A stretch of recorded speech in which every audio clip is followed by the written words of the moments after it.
Good morning. Good morning. Welcome or welcome back to Bookeemonsters. My name is PK. It is Friday at last, TGIF, August the 16th, and we're here to look at new releases being set into the wild this week. And on Fridays, we look at whatever I want to look at. It's Freeform Friday. Every day of the week, we look at a different genre. On Mondays, we look at cozy mysteries. On Tuesdays, we look at mysteries and thrillers, a little bit on the darker side. On Wednesdays, we look at romance, and on Thursdays, we look at fantasy and science fiction. Friday is reserved for things that might be left over or other things that might not fall into those genres. Quick announcements. I do not have any sprints tonight. I don't do them on Friday. I will have them tomorrow afternoon at 1 p.m. Mountain Time, 3 p.m. Eastern Time. Those go for 5 hours. Good morning, Elena. You said you'd be here, and you are here.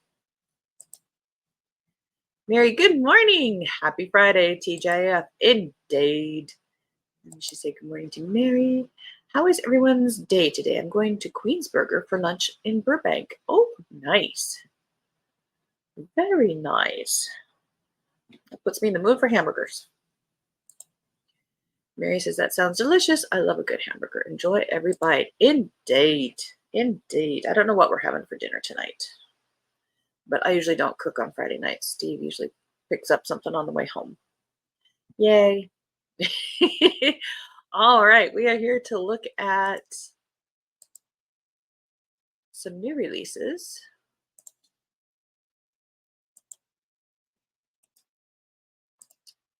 That we didn't look at previously. First up, The Housekeeper's Secret by Iona Gray.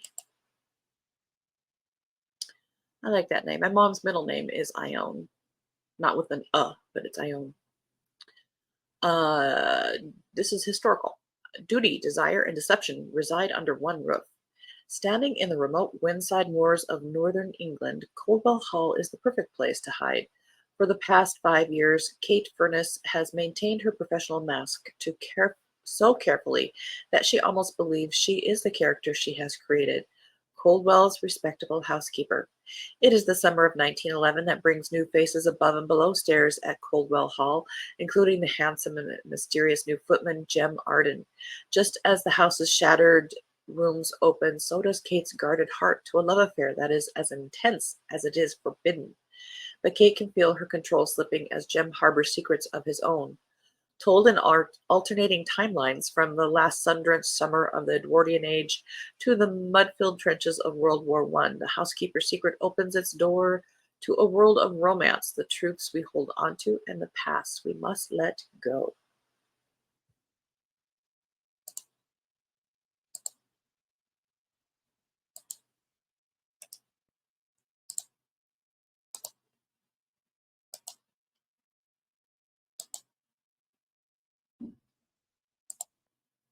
I don't eat dinner intermittent fasting, so my last meal a day is lunch, so it has to be a good one, and I don't know what it will be today. Good plans, good plans. Scandalous Women by Jill Paul. 1966, New York City. Jacqueline Suzanne's Valley of the Dolls hits the bookstores, and she is desperate for a bestseller. It's steamy, it's a page-turner, but will it make the big money she needs?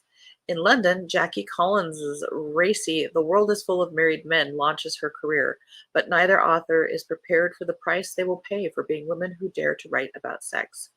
Jacqueline and Jackie are lambasted by the literary establishment, deluged with hate mail, and even condemned by feminists.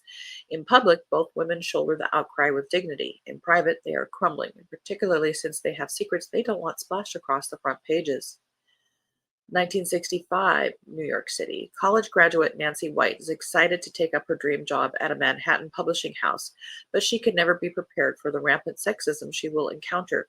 While working on Valley of the Dolls, she becomes friends with Jacqueline Suzanne, and after reaching out to Jackie Collins about a U.S. deal, she is responsible for the two authors meeting. Will the two Jackies clash as they race to the top of the charts? Will Nancy achieve her ambition of becoming an editor despite all the men determined to hold her back? Three women struggle to succeed in a man's world while desperately trying to protect those they love the most. I do kind of like that cover.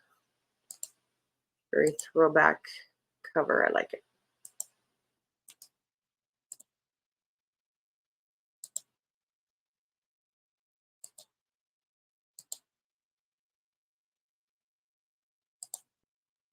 Elena, yay, happy Friday. I say the same thing. Good morning, Kim. How you doing? And Elena said good morning to Kim.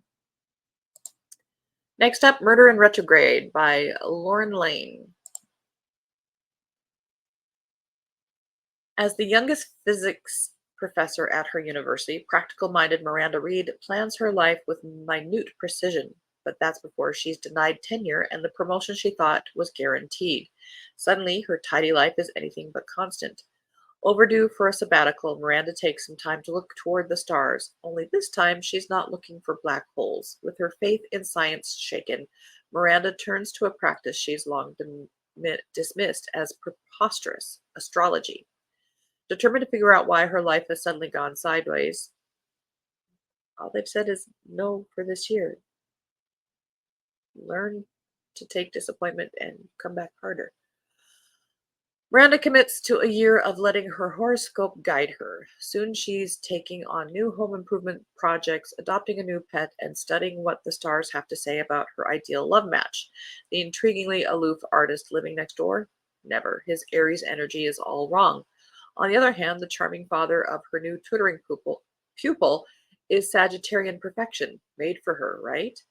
As Miranda navigates life with a new perspective, she slowly discovers neither science nor the stars have all the answers, and that when it comes to love, you sometimes just have to trust your heart.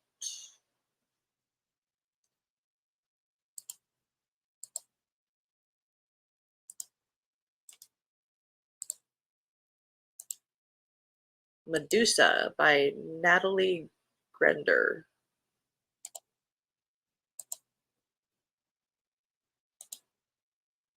And Mary said, hi, Kim. Glad to see you here today. Hope you're having a great day.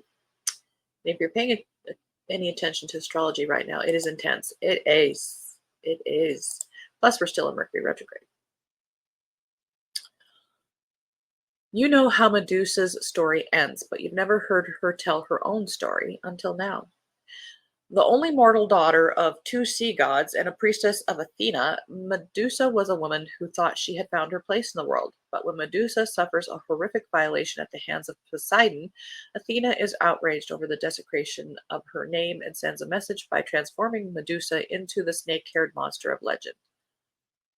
Why her? Why not Poseidon? With one, I know the mythology. With one look, any who meet her gaze is turned into stone. Word of her monstrosity travels fast, igniting a king's fear so greatly that he commands the boy hero Perseus to bring him her head. With a power that will spare no one, Medusa begins to wonder if this is a blessing or a curse. Medusa only knows that she must leave the city she has come to call home before she harms another soul. Searching for a haven free from mortals, anger buoying her every step, Medusa journeys across ancient Greece. Her eyes are hidden beneath a blindfold, with nothing but the snakes for company. Through her travels, Medusa discovers solace and understanding in the mythical figures she stumbles upon: a debaucherous wine god, an alluring nymph, and a three-headed dog. But one cannot escape fate forever. As Perseus closes in, Medusa faces a choice: become the monster everyone expects her to be, or cling to the last piece of her humanity. That one has always been a disturbing myth.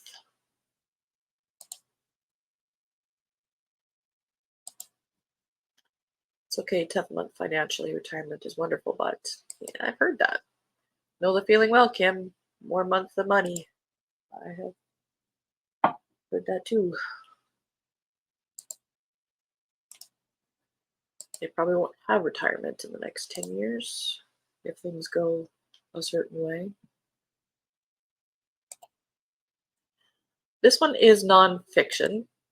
Speaking of the universe, The Secret Life of the Universe, an astrobiologist's search for the origins and frontiers of life by Natalie A. Cabral. We are in a golden age in astronomy, living on the cusp of breakthroughs that will revolutionize our understanding of our place in the cosmos. Yet, a profound question remains: are we alone in the universe? We have never been closer to answering this question. This book, in this book, astrobiologist and the director of the Carl Sagan Center at the SETI Institute, Natalie Cabral takes us to the frontiers of the search for life. The book's odyssey begins by exploring how life began on Earth in order to understand what's necessary for its existence elsewhere, if we're looking for life with that definition. What role did our moon play, and could life on Mars have seeded life on Earth? Cabral continues this dazzling interplanetary tour, illuminating the likeliest places for life in our neighborhood. While Mars and the icy moons of Jupiter and Saturn are among the top contenders, recent missions are redefining the limits of habitability to include unexpected worlds. Finally, we seek life beyond our solar system, becoming witness to a revolution in the night sky, the realization that there are as many planets as stars in our galaxy. More so because the stars are suns and there are planets around those suns. With more than 300 million exoplanets in the habitable zone of their stars in the Milky Way alone, to think we are alone or the only advanced intelligent civilization may be little more than nonsense. This book is a comprehensive and authoritative guide to the search for life. This is an exhilarating journey for anyone who has ever looked up at the stars and wondered what might be out there. And I have a friend who is a psychic medium, more tuned into angels than spirits, but she has said that our sun is unique in that it helps travel, shall we say. We're more like a hub for that purpose. And of course, there is sort of a version of the prime directive to leave us alone until we are at a point to accept it. But I thought that was interesting too. Just a little tidbit to throw in there. Elena says, see you tomorrow afternoon. Have a great rest of your day. You too. Thank you for being here, sweetie. Very advanced intelligence. Not sure I would agree that we are of advanced intelligence with the way we are going. Poor Gaia. We are the advanced that we know of. We are gifted by the Creator, whatever definition you have of that, to have this self-awareness and free will. So yes, in that regard, we are. Hera by Jennifer Saint, to continue our mythology. Even the gods must have their queen. When the immortal goddess Hera and her brother Zeus overthrow their tyrannical father, she dreams of ruling at his side. Silly. This is Greek, ancient Greek. But as they establish their reign on Mount Olympus, Hera begins to see that Zeus is just as ruthless and cruel as the father they betrayed. Well, no kidding. While Zeus ascends, Hera is relegated to the role of wife and mother, a role she never wanted. She was always born to rule, but must she lose herself in perpetuating this cycle of violence and cruelty? It doesn't have to be that way. Or can she find a way to forge a better world? In this enthralling retelling, Greek mythology's most famous and maligned goddess finally tells her own story as power, passion, and divine strength collide in the heart of Olympus.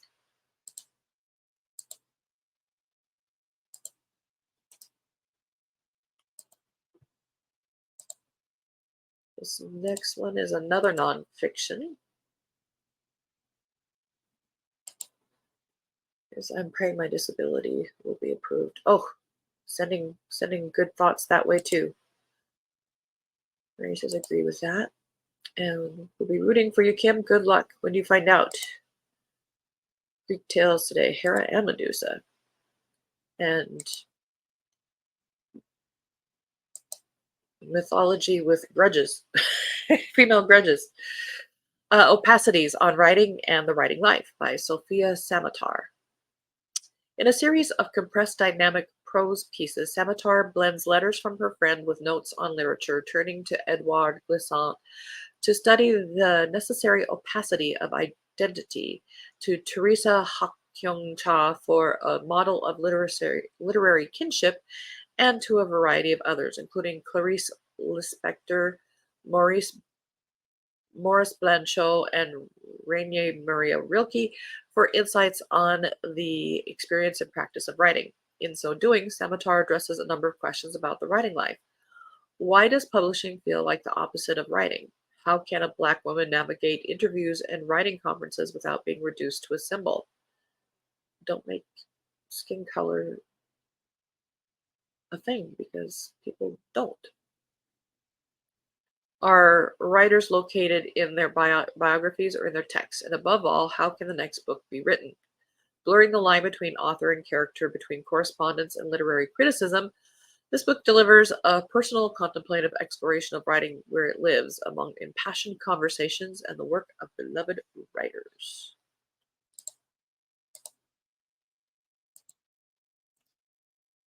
Another nonfiction. Drawn Testimony, My 4 Decades as a Courtroom Sketch Artist by Jane Rosenberg. I thought this was an interesting concept. Hang on. For over 40 years, Jane Rosenberg has been at the heart of the news cycle, covering almost every major trial that has passed through the New York justice system as a courtroom sketch artist, including the most recent, etc.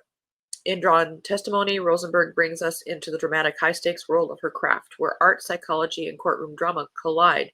Over the course of her legendary career, Jane has had a front-row seat to some of the most iconic and notorious moments in our nation's recent history. Readers will learn how she has honed her unique powers of perception and also what her portraits reveal, not only about her subjects, but about the human condition in general, or her own agenda. I mean, seriously, that's what artists do. Just saying. Lady Macbeth. Wow, we have got some powerful, maligned women today.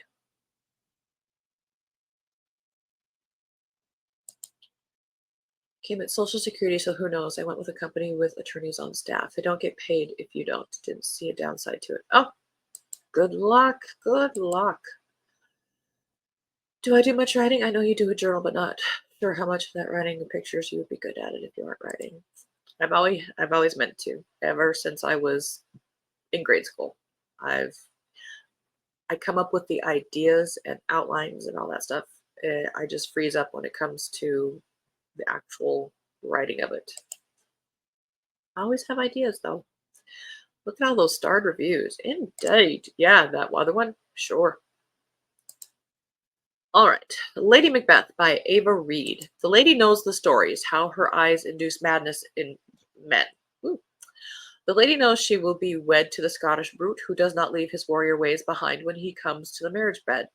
The lady knows his hostile, suspicious court will be a game of strategy requiring all her wiles and hidden witchcraft to survive. But the lady does not know her husband has occult secrets of his own. She does not know that prophecy girds him like armor. She does not know that her magic is greater and more dangerous and that it will threaten the order of the world. She does not know this yet, but she will.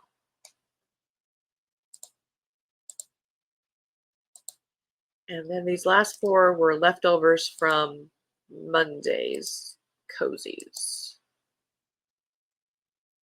Murder and the Blue Lagoon, a Sunrise Cafe cozy mystery by Elizabeth Clover. When someone is found dead, Clementine Honeycutt dives into a new mystery with a splash, along with her puppy Splash. And that's all there is for her description. Yeah, this is a murder book and there's a body.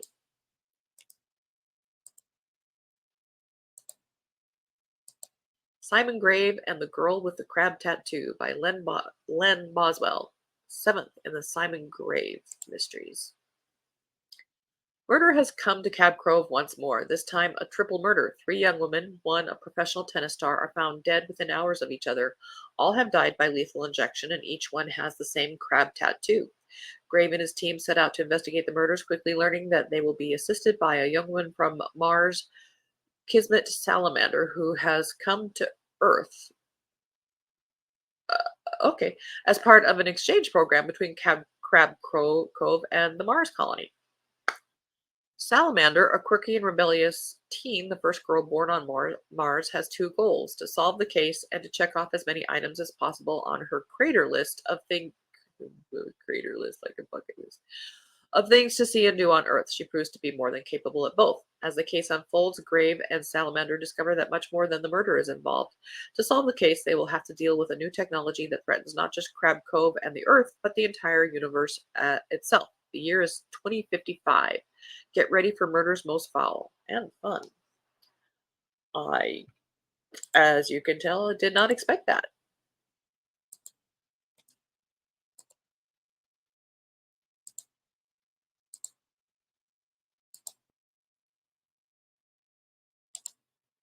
I do think we're moving into a more feminine aspect of the universe. Maybe these universes are tapped into that. Yes, we are definitely cosmically, again, my psychic medium friend, we've transitioned in, or we're transitioning into more feminine energy from the past few several thousand years. And so it's definitely going in that direction. You are very right. Keeled Over at the Cliffside, a delicious seaside cozy mystery. Salt Cliff Mysteries, book number 1 by Nancy Stewart. This is described as Gilmore Girls meets Murder, She Wrote. And it's a culinary cozy with a dog you'll want to adopt yourself. In the charming seaside town of Salt Cliff, Dahlia Vale's life is about to take a dramatic twist. Leaving her monotonous job as a defense contractor, Dahlia inherits her late sister Daisy's cozy inn and her spirited niece Diantha. But Saltcliffe holds more than new beginnings. It hides whispers of past loves, local feuds, and a string of suspicious deaths. With her loyal service dog Taco by her side, Dahlia uncovers secrets Daisy left behind. The quaint Saltcliffe bed and breakfast becomes the center of these mysteries, linking a controversial local chef's death to Daisy's secretive gardening. As Dahlia delves deeper, aided by Detective Owen Sanderson, she entangles a web of betrayal, blackmail, and hidden motives, all while serving perfect morning scones. And the last one, because bell's gonna ring. Polished Peril, a clean sweep cozy mystery by Diane Harmon, 8th in that series. We'll just read the first couple paragraphs. In the quiet town of Alma, Jane Barrow balances her life as a single mother, a small business owner, and an amateur detective. Her seemingly serene existence is upended when her ex-husband Evan re-enters her life, bringing with him a wave of complications and unresolved tensions. As Jane navigates the challenges of co-parenting their 2 children, Tyson and Libby, she becomes entangled in a series of mysterious events. A tall, bald man begins appearing unexpectedly, making the family uneasy and stirring memories of a past Evan seems connected to. At the same time, Jane's friend Mike Calloway, a state trooper, re-enters her life, providing both support and a potential romantic interest. All right. And that's all there is for this week. For this day. All right. I appreciate you guys being here. Thank you again for doing this. I know it's a long day for you. Hope to see you at Thunderhost Senate. Have a great weekend, both of you. Have a good time at the show. You're going to do great tomorrow. And Kim, you're going to get good news. And I'm going to go back to bed. Have a great day, everyone. Oh, that sounds so nice. I was just thinking earlier that Keo gets to sleep in an extra hour and a half longer than I do every day. And he doesn't get up 3 or 4 times at night. Thank you guys so much. I appreciate it. Again, I don't have any sprints tonight. I don't do them on Friday. We will have them tomorrow afternoon at 1 p.m. Mountain Time, 3 p.m. Eastern. And next week, we will look at the new releases being set into wild for that week. Have a very good day. Read good books. And as the banner says here, don't be a bookworm, be a bookie monster. Have a good day. God bless.